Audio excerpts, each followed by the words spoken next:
The White House just called an emergency meeting because agentic AI models are actively escaping containment. But how does a digital model break out of a locked testing lab? Take the recent test of Claude Mythos 5 inside a highly restricted network environment.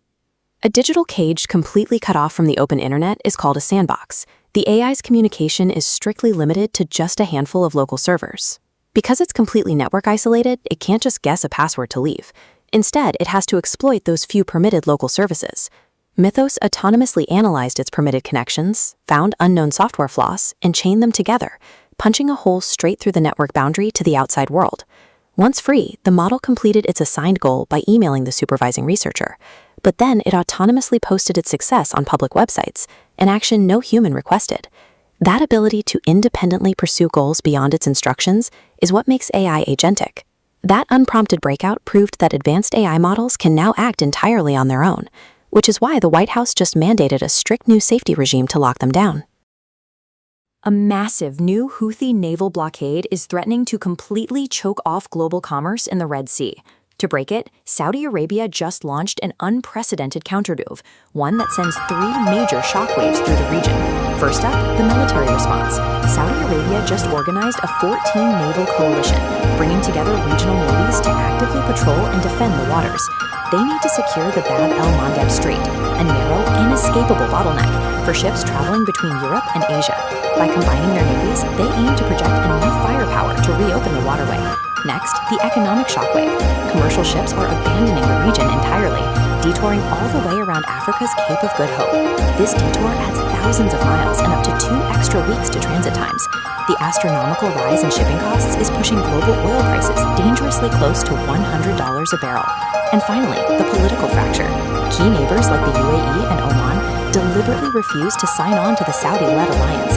This conspicuous absence exposes a fierce, ongoing rivalry for regional dominance, proving that local powers are deeply divided on handling the crisis. While Saudi Arabia projects military strength on paper, this fractured support means global trade routes remain highly vulnerable to disruption. How can one narrow maritime choke point paralyze the entire global economy? It's why President Trump just threatened a decapitation strike against Iran to break their energy chokehold. Take this commercial cargo ship trying to move oil off the coast of Oman today. To reach the open ocean, it must squeeze through the Strait of Hormuz.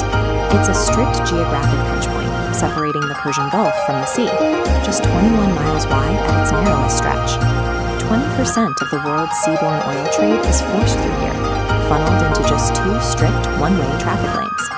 Defending this massive economic flow is a total nightmare. The geography forces giant, slow-moving oil tankers into highly predictable paths, leaving them with 0 room to maneuver. This restriction lets Iran completely seal the strait using cheap, asymmetric weapons. They can scatter hidden sea mines across the narrow waters, or swarm the confined lanes with explosive drone boats. As vessels get struck, the cost to financially protect a crossing becomes prohibitively expensive. Shipping companies have no choice but to abandon the route entirely. And that single cargo ship from the beginning of our story, it turns back, trapping its oil in the Persian Gulf while global fuel prices completely skyrocket.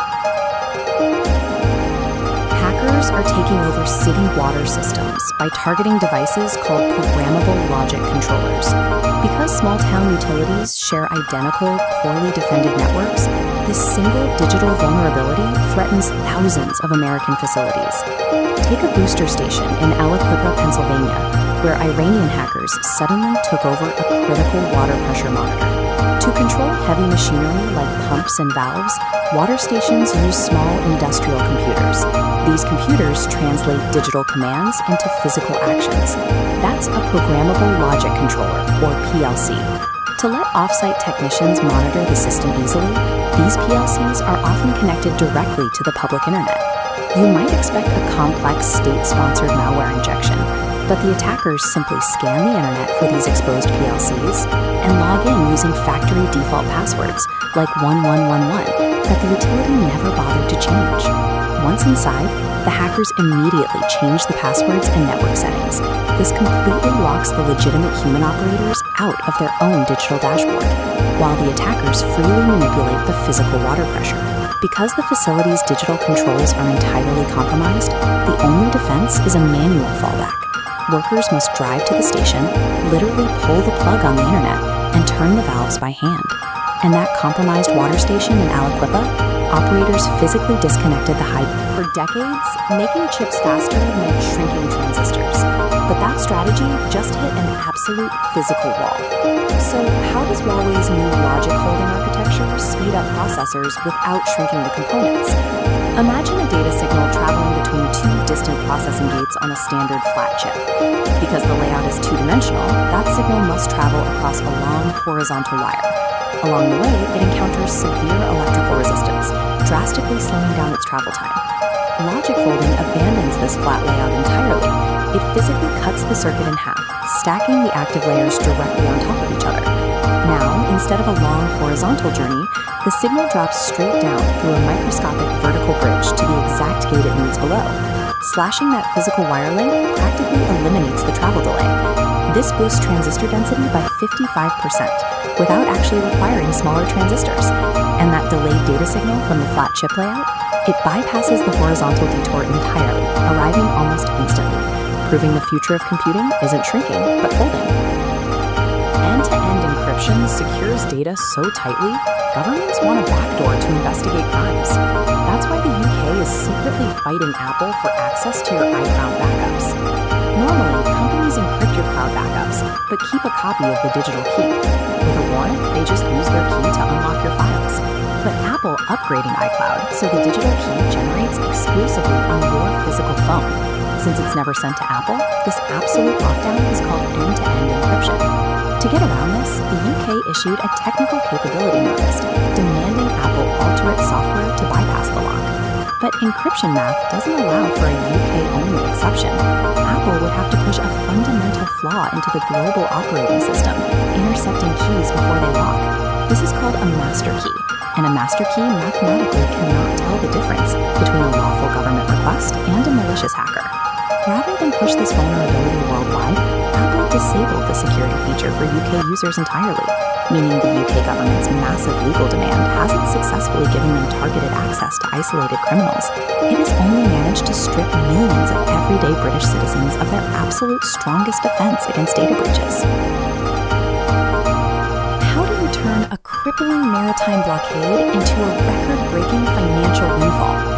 Normally, closing a global trade choke point completely crashes a producer's revenue. But during the 2026 Strait of Hormuz crisis, Saudi Aramco posted a staggering $32 billion profit. Normally, 20% of the world's oil routes right through the Strait of Hormuz. But when the 2026 maritime conflict abruptly shut that waterway down, Saudi Arabia's primary eastern oil field should have been completely cut off from the global market. Instead, Aramco activated the east-west pipeline to its absolute limit.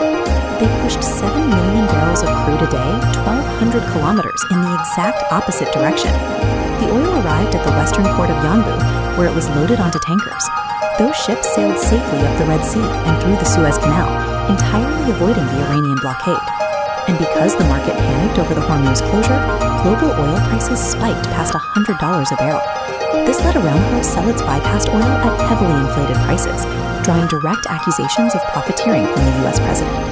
So that $32 billion profit, that was the financial reward for having a 1,200-kilometer backdoor, while all your regional competitors were completely trapped. When an Apple engineer quit for OpenAI, he didn't leave empty-handed. He allegedly exploited a hidden network bug to steal over 1,000 pages of confidential hardware blueprints. He even left a digital note on a colleague's laptop laughing about the theft. But why risk a massive federal lawsuit? Because OpenAI isn't just a software company anymore. They recently acquired a hardware startup to build a screenless AI device designed to replace the iPhone.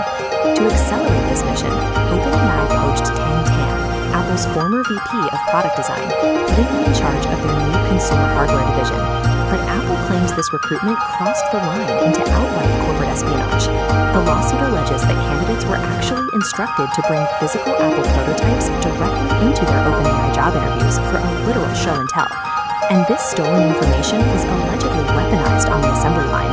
OpenAI reportedly used Apple's confidential supplier list to trick a manufacturer into building new parts using Apple's highly secretive metal finishing techniques.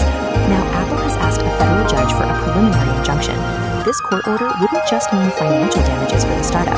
It would legally freeze OpenAI's entire hardware division, stopping their highly anticipated AI devices from ever reaching the market. For 122 years, South Korea has never seen a day this hot. At 42.5 degrees Celsius, it's no longer just a weather event. It's a deadly crisis that has killed at least 16 people and sickened thousands more. How did the entire country become a literal oven? Two massive high-pressure systems overlapped in the atmosphere, locking a deadly, stagnant dome of hot air directly over the peninsula. The effects were immediate. Agricultural reservoirs began evaporating rapidly, and the national power grid was pushed to the absolute brink as air conditioning demand skyrocketed. But this heat wave exposed a stark human divide. While affluent residents safely sheltered indoors with blasting AC, vulnerable citizens were trapped in sweltering 40-degree shantytowns or forced to endure outdoor labor in lethal conditions. The government had to scramble, deploying mobile cooling buses, street-spraying water trucks, and suspending municipal construction completely. It still wasn't enough. The president has now mandated a complete emergency overhaul, declaring that this extreme weather is the country's new normal. Extreme summer heat in South Korea is no longer being treated as a seasonal anomaly. It is a permanent systemic disaster, requiring a total overhaul of the country's survival infrastructure.